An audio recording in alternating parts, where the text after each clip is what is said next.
શનિવારે કરો આ મંત્રનો જાપ, સાડાસાતી અને શનિ પ્રકોપ થશે ઓછો। હિન્દુ શાસ્ત્રોમાં ભગવાન શનિને કર્મોનું ફળ આપનાર અને ન્યાય આપનાર દેવતા તરીકે ઓળખવામાં આવે છે। જ્યોતિષ શાસ્ત્ર અનુસાર નવગ્રહોમાં શનિનું સ્થાન ખૂબ જ મહત્વ છે। ગ્રહોમાં શનિ સૌથી ધીમી ગતિએ ચાલે છે। તે વ્યક્તિઓને તેમના કર્મો અનુસાર ફળ આપે છે। લોકો શનિના સાડાસાતી તબક્કાનો સૌથી વધુ ભય રાખે છે, કારણ કે આ તે સમયગાળો છે જ્યારે તેઓ વ્યક્તિના કર્મોનો હિસાબ ચૂકવે છે। આ સમયગાળા દરમિયાન શનિ જીવનના ઘણા પાઠ શીખવે છે। સાડાસાતી દરમિયાન લોકોને ભારે મુશ્કેલીઓનો સામનો કરવો પડે છે અને તેમના જીવનમાં અનેક નાણાકીય મુશ્કેલીઓ ઊભી થાય છે। આ જ કારણ છે જેના કારણે લોકો શનિ સાડાસાતીથી ડરે છે।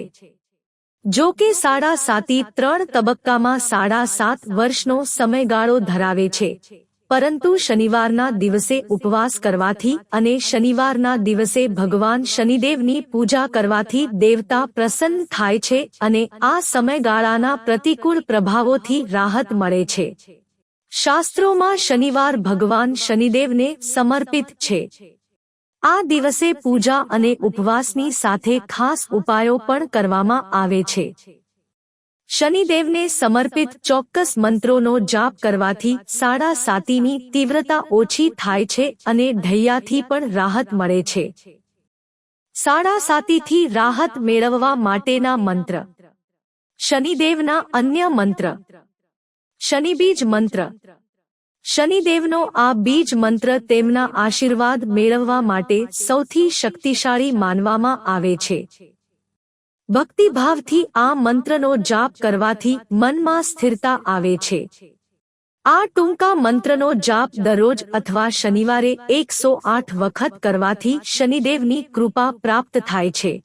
શનિદેવનો આ મંત્ર એકાગ્રતા વધારે છે અને નિર્ણય લેવાની ક્ષમતામાં સુધારો કરે છે। સાડાસાતી અન। શનિદેવનો આ મંત્ર એકાગ્રતા વધારે છે અને નિર્ણય લેવાની ક્ષમતામાં સુધારો કરે છે। સાડાસાતી અને ઢૈયાનો ઉપાય।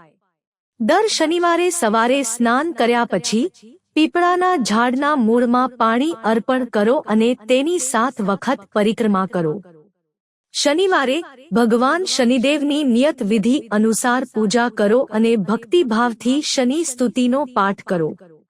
શનિવારે ભગવાન બજરંગબલી, હનુમાન ની પૂજા કરો અને નિયમિતપણે હનુમાન ચાલીસાનો પાઠ કરો।